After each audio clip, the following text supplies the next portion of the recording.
बहुत थोड़ी मेहनत में कर सकते हो। तो आपको कभी भी 20 में से 20 के पीछे नहीं भागना, क्योंकि हम बहुत मेहनत करके भी ऐसा हो सकता है कि 2-1 प्रश्न हमें तब भी फंसा दें और उनकी वजह से हमारा पूरा टाइम मैनेजमेंट ही बिगड़ जाए, क्योंकि हमें सिर्फ 1 घंटा मिलेगा वहां एग्जाम के लिए।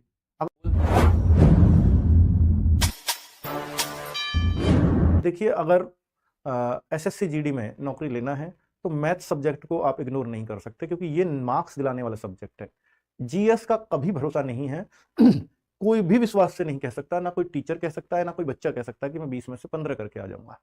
लेकिन मैथ्स ऐसा सब्जेक्ट है जिसका अच्छा होता है वो 20 में से 20 करके आता है, और जो नहीं जानता, जो मैथ से बचता है, वो 20 में से डबल जीरो भी करके आता है।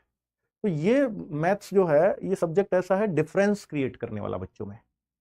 तो इसलिए मैथ्स को पढ़ना और ज्यादा जरूरी हो जाता है उन सब बच्चों के लिए जिन्हें सिलेक्शन लेना होता है। ऐसा शायद ही कोई बच्चा होगा कि जो बिना मैथ्स के एसएससी जीडी में सिलेक्ट हो गया हो। आप देखो अपने आसपास नजर घुमा के, अपने साथियों में जो भी लगे हों, क्या ऐसा कोई भी बच्चा उनमें था जिनका मैथ्स वीक था या बिल्कुल नहीं आता था और वो सेलेक्ट हो गया हो?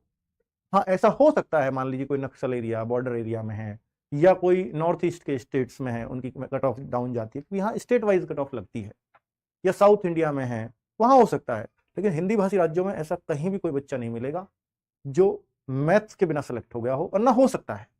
हिंदी पूरी करनी पड़ेगी, रीजनिंग पूरी करनी पड़ेगी, मैथ्स एटलीस्ट 15-16 क्वेश्चन करने ही पड़ेंगे।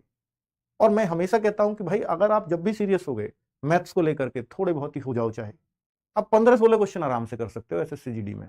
20 में से 20 करने के लिए बहुत मेहनत चाहिए, मान लिया मैंने, लेकिन 15-16 करना बहुत बड़ी बात नहीं है एसएससी जीडी के अंदर, ठीक है? क्योंकि 3-4 प्रश्न जरूर ऐसे मिलेंगे जो अच्छी पढ़ाई जिसने कर रखी होगी वही उन्हें कर पाएगा, लेकिन 15-16 प्रश्न ऐसे होंगे जिन्हें आप बहुत थोड़ी मेहनत में कर सकते हो। तो आपको कभी भी 20 में से 20 के पीछे नहीं भागना, क्योंकि हम बहुत मेहनत करके भी ऐसा हो सकता है कि 2-1 प्रश्न हमें तब भी फंसा दें और उनकी वजह से हमारा पूरा टाइम मैनेजमेंट ही बिगड़ जाए, क्योंकि हमें सिर्फ 1 घंटा मिलेगा वहां एग्जाम के लिए।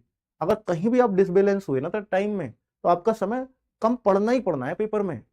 इसलिए आपको अगर कोई प्रश्न मैथ्स में परेशान करे तो आप उसको कभी टाइम मत देना।